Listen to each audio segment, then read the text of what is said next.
Amigas y amigos, nuevamente bienvenidos a Enfoque Contable. Hoy día nos acompaña el doctor Miguel Carrillo. Muchas gracias por la invitación. Destacado abogado, experto tributarista. Así es. Docente universitario, bueno, una amplia trayectoria, con quien vamos a conversar de temas que nos apasionan a ambos. Así es. Y obviamente también a ustedes, tema tributario. Vamos a empezar hablando un poquito sobre el proceso de fiscalización. Sí. Miguel, como tú comprenderás, pues obviamente la administración tributaria tiene facultades de fiscalizar a los contribuyentes. ¿Cómo empieza este proceso de fiscalización? Bueno, en primer lugar agradecer la invitación, Enfoque Contable, y sobre todo saludar a todas las personas que nos están viendo. Tener en cuenta que la fiscalización es una facultad que tiene la administración tributaria para detectar si lo que el contribuyente ha declarado o ha presentado, ahora que estamos justamente en épocas de presentar la declaración jurada anual, guarda consistencia con la documentación contable y la documentación legal.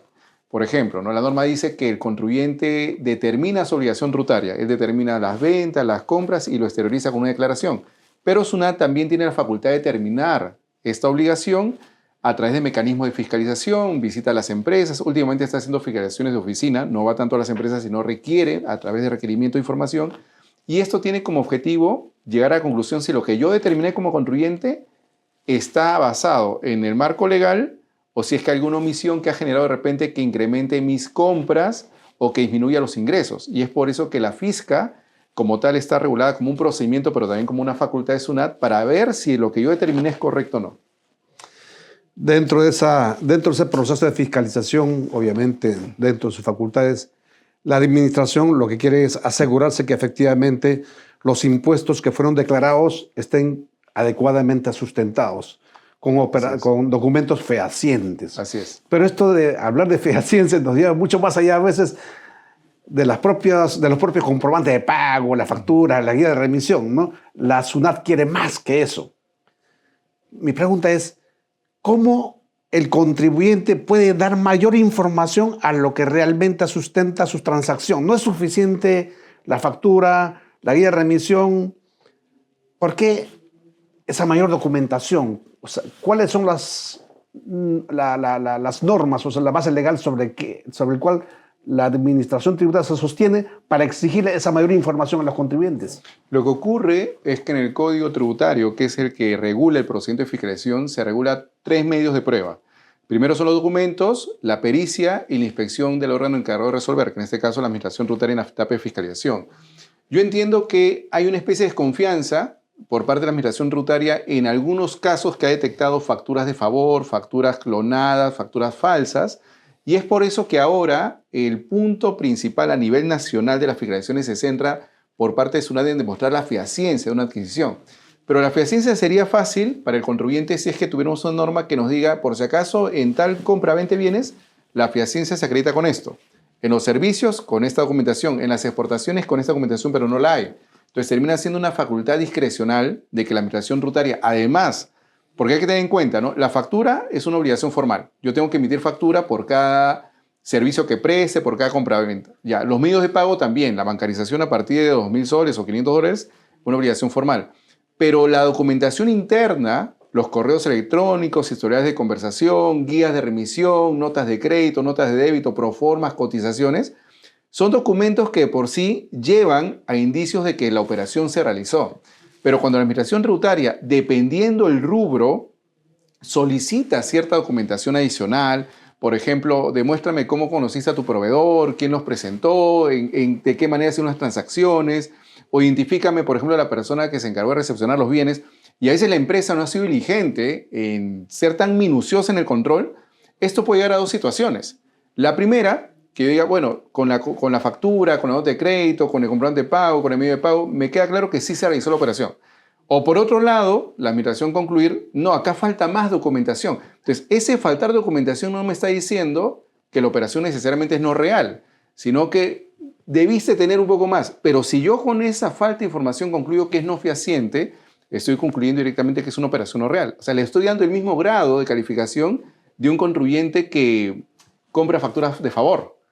Y ahí viene el problema. Sí, efectivamente. Miguel, si hacemos un poquito de remembranza, años anteriores, antes que se dé el reglamento de comprobantes de pago, las empresas podían sustentar sus compras de bienes y servicios con facturas que eran adquiridas en las librerías, ¿cierto? Así es, claro que sí. ¿Ah? Y claro, ahí de repente, pues obviamente el Pepe el Vivo podía emitir facturas por montos mayores a lo que realmente era la compra, ¿no? Así es. Pero hoy en día tenemos el reglamento de comprobante de pago, tenemos las facturas electrónicas.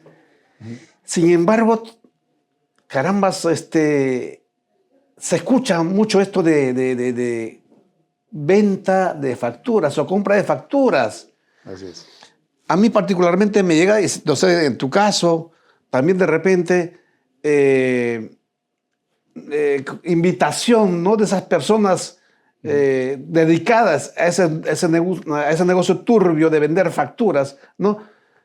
Al 1.5, al 2%. Así es. ¿No? ¿De qué manera crees tú que la SUNAT debería afrontar esas situaciones a efecto de mitigar ese tipo de situaciones, ¿no? Que finalmente lindan con el delito? Así es. Lo que ocurre es que en esos casos SUNAT ya ha podido identificar algunas empresas que por no tener infraestructura, no tener maquinaria, no tener equipos, activos fijos o personal, queda claro que no tienen una etapa importante para poder emitir ese comprobante. Entonces los detecta y en función a eso inicia también procesos ya en la vía penal de defraudación tributaria, porque estamos ante casos en los cuales son operaciones simuladas, ¿no? Con ardid, engaño, astucia, y eso más tendría una incidencia penal, ¿no? En el tema administrativo, yo considero que SUNAT lo está detectando porque ahora tiene más facultades, ¿no? Hemos tenido hace poco una norma que está vigente, pero que de alguna otra manera también tiene calificaciones de prueba, como es el perfil de cumplimiento. Tenemos la norma que regula a los sujetos que no cuentan con capacidad económica operativa o financiera. Tenemos también información que SUNAT tiene ya en los bancos para detectar si por el ITF la operación se realizó o no. Entonces, tiene más mecanismos para poder detectar cuando una operación realmente no se realizó. Y ahí vamos al tema, ¿no? Oiga, si ya lo tienes, si ya los has identificado, entonces de repente esto deriva del tema administrativo del tema penal, porque la norma no dice necesariamente que si el tema se va a ir en la vía penal ya deja de ser administrativo, se puede seguir en las ambas vías. Pero en aquellos casos en los cuales, por ejemplo, ya SUNAT ha tenido información del contribuyente, comprobante pago, guías, como comentabas, antes el tema era más simple, ¿no? Porque no existía la facturación electrónica, podían emitir facturas por montos inflados. Ahora hay más mecanismos de detectarlo, ¿no? Sobre todo por el proceso productivo.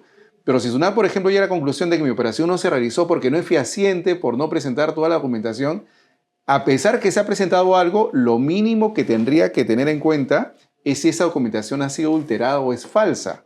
Porque yo podría decir, no, me has presentado 10 documentos, yo considero que has debido presentar 20, pero si a los 10 no me demuestras que son falsos o adulterados, entonces no me estás acreditando por qué me imputas una operación no real.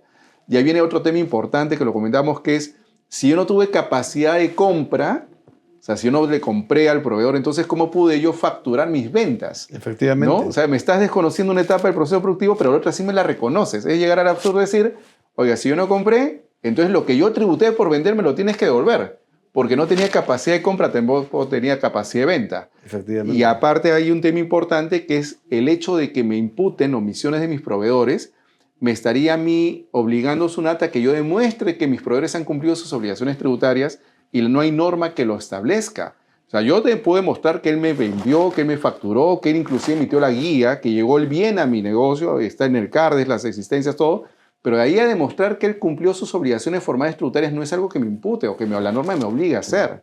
Y es algo que SUNAT está haciendo, sobre todo para concluir que la operación no es fehaciente. No, es que tu proveedor pues, no tiene capacidad operativa económico-financiera o no presentó tal documentación en el cruce. Entonces, ¿yo qué tengo que ver con esas omisiones si yo sí puedo demostrar que esa compra me sirvió para vender o para prestar servicios?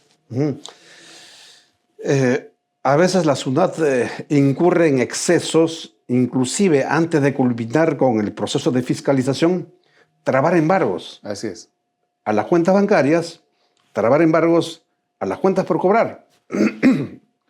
El tema es que actúa tan fríamente sin tomar en consideración de que este contribuyente tiene obligaciones Con proveedores, con clientes, proveedores, con su personal, ¿no es cierto? con entidades financieras. Efectivamente, entonces, el hecho que te traben las cuentas bancarias no te permite mover Nada. nada, Así es.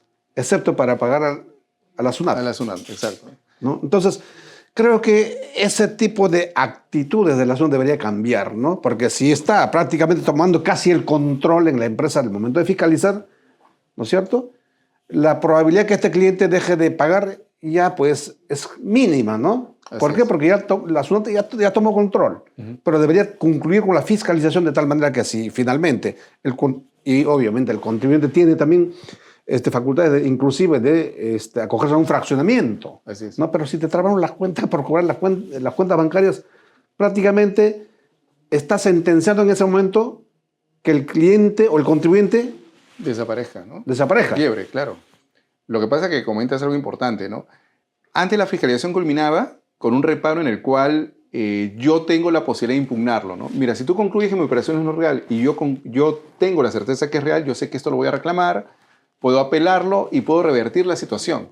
Pero lo que está pasando es preocupante porque 10 empresas, por ejemplo, que están acotadas por operaciones no reales, por lo menos a 7, antes que termine la fiscalización, le notifican resoluciones de ejecución coactiva en la cual le dicen, como no presentaste todo lo que te piden en uno o dos requerimientos, ya esto me da la potestad de traer medidas cautelares previas. ¿En qué consisten las cautelares previas? Que es un artículo que debería derogarse el Código Tributario. Dice que cuando SUNAT demuestre que uno incurrió en una causal o la cobranza pueda ser infructuosa, es decir, que no puedan cobrar más adelante, puede adoptar medidas temporales por las cuales me retiene la cuenta bancaria o trae embargos sobre bienes o activos que tenga disponibles. Entonces, ¿qué pasa? Si yo estoy con la certeza de que mi operación se realizó y quiero demostrar en la reclamación o en la apelación que ese reparo no es correcto, antes que yo reclame ya tengo mi cuenta embargada. Y como lo comentaba, ¿no? Esta medida, si bien es temporal, la norma dice que si yo el reclamo lo pierdo, la medida se mantiene por un año más. Y la pregunta es, ¿y quién resuelve la reclamación contra esta fiscalización que yo voy a presentar? La misma entidad que me ha fiscalizado. Con lo cual termina siendo juez y parte, además de una medida en la cual afecta a mi patrimonio a pesar que tenga la posibilidad de reclamar o apelarlo más adelante. Por eso decía, ¿no? Hay un tema importante. Hemos hablado de la fiscalización. La fiscalización no es una facultad discrecional. Yo por discrecionalidad puedo decir mañana, por ejemplo, ¿no? Hago un cruce de información con tales proveedores o de repente no. Me queda claro que sí la operación se realizó, entonces no necesito hacer un cruce de información. Pero cuando lo discrecional supera lo razonable o lo proporcional, o sea, lo razonable es el test subjetivo que me dice, mira, ¿estás actuando adecuadamente o estás exagerando o estás siendo ya demasiado formal en el pedido de información? Entonces, eso ya se convierte en una arbitrariedad. Y lo que justamente el código busca es que la actuación no sea arbitraria porque tiene que ir en función del interés público, a los derechos de los contribuyentes. Y es ahí cuando estas medidas cautelares, para mí, no están beneficiando a ninguno de los dos. Porque SUNAT lo mantiene estancado, no lo puede cobrar, no lo puede imputar, es decir, no va a recaudación hasta que el proceso termine y el contribuyente tiene durante todo ese proceso que puede tomar 3 o 4 años las cuentas embargadas y no puede pagar a proveedores, no puede pagar a su personal y lo único que vemos es que lo único que va a utilizar esa cuenta es para pagarle a la administración tributaria. Efectivamente. Otro exceso e inclusive de abuso en que incurre también la administración tributaria es, a pesar de que se le ha proporcionado toda la información que ha requerido para el proceso de fiscalización, sin embargo, finalmente decanta en aplicar la determinación del impuesto sobre base presunta. Así es. Esos son otros excesos en que incurre la SUNAT. Seguramente en tu vida profesional, Bien, claro, en algún momento visto. lo habrás visto caso con eso. Claro que sí. Lo que pasa es que las mismas causales de base presunta son similares a las de las cautelares previas. Si yo, por ejemplo, no presenté toda la documentación que me pidieron en el primer requerimiento, es una causal sobre determinación de base presunta. Y en la base presunta, como su nombre lo dice, se parte presunciones. Oiga, tú compraste por 10, yo presumo que entonces que vendiste por 10, ¿no? Entonces llegamos a una conclusión en la cual lo que se está utilizando también, que era algo excepcional, que era la base presunta, tiene ahora cierta prioridad sobre la base cierta. Porque claro, si yo voy a concluir que la operación no se realizó, tendría como mínimo que hacer una visita inspectiva a la empresa. Pero muchas de estas fiscalizaciones se están haciendo de manera de oficina. O sea, uno presenta la documentación por medio de parte virtual, me contestan por mensaje virtual y SUNAT no tiene acceso al negocio, no va a las empresas. Porque si fuera a las empresas, de repente bueno, sí, pues no, está mal llenada la guía, o de repente ese contrato no lo legalizaron, pero sí queda claro que la operación se realizó. Entonces, por ahí podría ser más flexible. Pero si aún así no va a las empresas, no hace una pericia y llega a atribuir causales de base presunta, porque claro, en un requerimiento uno puede tener lo que normalmente ha conservado por años, pero si pasan los años y me dicen, no, es que debiste tener tal otro documento, yo ya no puedo tener esa documentación porque en ese año no se realizó o no se tenía. Entonces, sé sí o sí que me van a traer una causal sobre base presunta y el monto de la deuda se va a incrementar a comparación de lo que podría ser una base cierta, en la cual podría cotejarse documentos y evitarse esas presunciones. Por eso yo creo que ahí sí se está cometiendo un exceso y ese exceso deviene en actuaciones arbitrarias. Efectivamente. Miguel, muchas gracias. Hemos tocado temas muy importantes y en lo posterior vamos a seguir tocando temas que nos compete a ambos porque Claro que estamos sí. ligados a muchos contribuyentes y creo que es importante para los contribuyentes y para los colegas contadores públicos y abogados, obviamente, tocar temas como esto. Claro Te que sí. agradezco No, gracias por la este invitación más aporte. bien. Amigas y Contrario. amigos, el doctor Miguel Carrillo y Gualberto Rivera. Gracias. Muchas gracias.